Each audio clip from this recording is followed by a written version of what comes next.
Greetings, Sir and Sirettes, and welcome to this overview for the most recent patch to Robocraft, coming out on the 14th of July, Robocraft Enter the Shredzone. Now this is an absolutely immense update, with quite a few things being added, a lot of things being changed, and hopefully I can keep it as brief as possible. When the update is actually out, again on the 14th, I will be posting a gameplay video of the new things which are being implemented.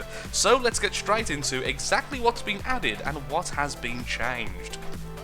The first new addition is the new legendary weapon, the Chain Shredder. The Chain Shredder is a rotating barrel weapon, which is kind of exciting and kind of awesome in a way, in that it takes a while to charge up. Now, I am sad to see that this is a legendary weapon, not an epic or a rare, and there are no smaller variants available. Essentially, after 4.5 seconds of spinning up, it starts shooting at maximum speed. At this rate, it is firing at 20 projectiles per second if you have 2 weapons, and 16 projectiles per second if you have 1 weapon. The one thing to note is that the energy is drained as soon as you start firing with this weapon, which means for the first few seconds it is incredibly inefficient in terms of the damage dealt for how much power is drained. However, once it is at full capacity, shooting at maximum fire rate, it is actually incredibly efficient. Each shot deals a whopping 11,000 damage, which means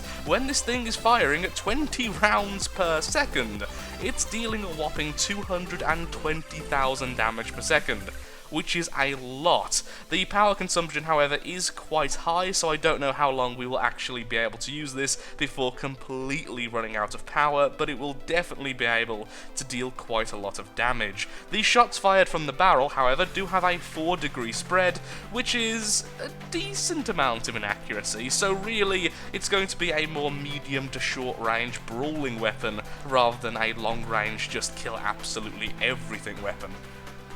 The second addition is the new legendary module. Yes, indeed, a lot of legendaries have been added recently indeed. The EMP Module. So this does exactly what you might imagine it does. It shuts down enemy robots that get caught in its range. However, it's more of a zone denial module, as it is very, very easy to dodge. A huge column of electromagnetic pulse energy is called in from your mothership, in orbit above your battlefield, covering a cylindrical area from the ground to the max ceiling, which means it will affect flyers, which are also caught in this column. It targets like the disc shield module, and after you use it, there is a 3-second countdown after the 3 seconds, and apparently there will be some visual cue to show where you're actually targeting. The massive EMP column will come down and turn off pretty much everything. Anyone who is caught within this area will have their thing shut down for 3 seconds, and by that I mean that wheels, legs and caterpillar tracks will lose power, hovers and rotors will stop spinning and generating lift, aerofoils and rudder inputs get corrupted so they twist in different directions, causing uncontrolled spins, and power is drained to 0 and regen is halted so weapons and modules cannot fire. This effect lasts for 3 seconds. That is a really horrible sounding weapon. I think this is going to be both really visually awesome, it's going to be a very cool weapon, but at the same time it's going to be infuriating if you do get caught in it. I'm hoping that the visual element before it fires is very, very obvious. Once again, I will be doing a gameplay video using the new elements at some point on the 14th.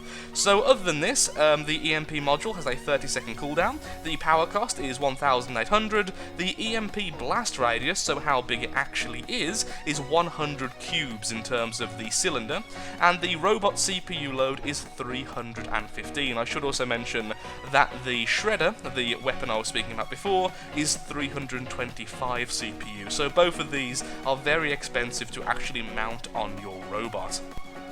A bit of a minor addition, which might have some far-reaching effects in terms of robot building, is some new aero rods have been added. These are rare, just like the regular aero rods, at least according to the patch notes, and they are diagonal. That's really all you need to know.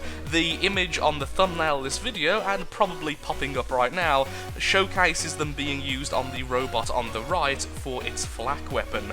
They are just diagonal aero rods. You get the 3D variant and the 2D variant. The difference being that the 3D also comes out in an additional coordinate. In terms of the 2D directional rod is 3x3 on the X and Y coordinates. The 3D diagonal rod is 3x3x3 on the X, Y and Z coordinates, basically meaning it also turns or curves in addition to going completely diagonal. Is a way of explaining it, I guess. A tutorial has now been added for new players logging into the game for the first time. They will get a prompt to ask if they wish to see the tutorial, which will cover the very basics of the game. This includes how to build your robot in terms of placing blocks, how to actually enter a game, fight enemies, all the very basic components, whilst avoiding any advanced concepts. And finally, the last thing which has actually been added is there is a new single-player game mode, Team Deathmatch, with AI robots. We've added a new single-player game mode in the form of Team Deathmatch with AI bots. This is the exact same as usual, it's the regular Team Deathmatch, except for all of your teammates and all of your enemies are now the AI. We've all seen how interesting the AI can be in the current single-player mode, so I'm assuming they have been vastly improved. And this is kind of hinted at by the fact they now use lasers, rails and plasma rather than just using lasers. I'm guessing that means that it's going to be a little bit more efficient at actually hitting you rather than just firing into the air as they tend to do at the moment in the regular single player mode. Robots in this game mode are still taken from the factory with filters that exclude certain builds, as the AI is not yet good enough to handle flyers, modules and advanced weapons. The aim of the new game mode is to provide a gentle route for new players to get into the full Robocraft experience by first playing the tutorial, then playing TDM with the AI robots. Completing a game of AI bots, TDM, as they call it in the patch notes, will earn you a crate with only one item in, 2 if you have premium. The game mode also has the lowest experience of any game mode, which means it really isn't the best for getting rewards from in any major way. This being said, however, if you can find a robot that can really destroy AI robots very quickly, you could potentially get quite a few rewards from this, especially since there will be no queue timer. Since this is only with the AI, there will be no waiting for other players, so let's say if the queue time is 1 minute if you're playing at a particularly unpopulated time, then possibly TDM with the AI might be a good alternative, or at least an alternative if you're really not in the mood to play anything overly competitive. With the additions now out of the way, let's have a quick look at the other things section and the bug fixes section. Now there is a lot to cover here, so I will be skipping quite a bit. If you would like to see the full patch notes, there will be a link in the description. So first of all, which is actually going to affect me, is that Vampire Wings and Rudders, Carbon 6 Thrusters and Carbon 6 Laser Disintegrators are all being downgraded from Legendary down to Epic. This means that the recycle value will be going down, so if you wish to sell any of those soon, I would recommend selling it as soon as possible, as soon as you know about this, otherwise there's a good chance they'll be turned to Epic and then the cost will go down. We are not getting a full refund like they do sometimes when they alter the stats or alter the effectiveness of certain weapons or module types or what have you. This is not happening, so if you would like to recycle them now. There is also a brand new movie in the game, which is skippable with a key press. This will play as an intro movie, which I'm hoping will be shown to both new and old players alike, not just people with brand new accounts. One more change, which has been asked for since its initial installment into the game, is that rotors and thrusters no longer tilt forwards and backwards when using the camera control steering option, allowing for easier tower attacks and more predictable control of these movement types. I'm really happy to see this because I've been trying to recently make a rotor blade controlled robot which uses the camera control steering option, and I've been failing miserably because of how much it tilts.